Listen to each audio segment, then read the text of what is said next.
देखिए, मैं ये समझता हूँ कि बहुत अच्छी किताब है, और जिस तरह से राम नायक जी ने ईमानदारी से किताब लिखी है, वो एक बहुत बड़ी बात है। ज़ाहिर है कि वो उनकी ज़िंदगी के सफ़र की दास्तान है, कहाँ कहाँ से वो गुज़रे, क्या क्या हुआ उनके ज़िंदगी के साथ, हैं? किस तरह से उन्होंने दुश्वारियों पर काबू पाया, किस तरह से वो आगे बढ़े, बीमारियों पर किस तरह फ़तेह पाई। ये सारी चीज़ें हमें इंसानियत के सफ़र और लोगों के खुद पढ़ने और देखने की चीज़ है। तो मैं ये समझता हूँ कि ये एक अच्छी किताब का इजाफ़ा है, और ख़ास तौर पर इस वजह से हमारे लिए अहम है कि वो एक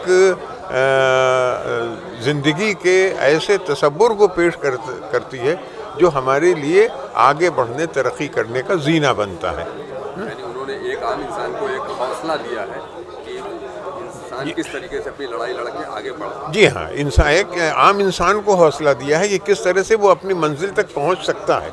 जब वो ये कहते हैं कि हमारी लुग़त में हमारा नामुमकिन लफ्ज़ नहीं है, लिहाजा हम हर नामुमकिन पर फ़तेह पा सकते हैं अगर हम कोशिश करें। लिहाजा एक अच्छी किताब का उर्दू ज़बान में इजाफ़ा हुआ, उन्होंने मराठी में लिखी, उसका तर्जुमा उर्दू में हुआ, बहुत अच्छा तर्जुमा है, इसलिए हम ये समझते हैं कि ये एक बहुत अच्छी बात है।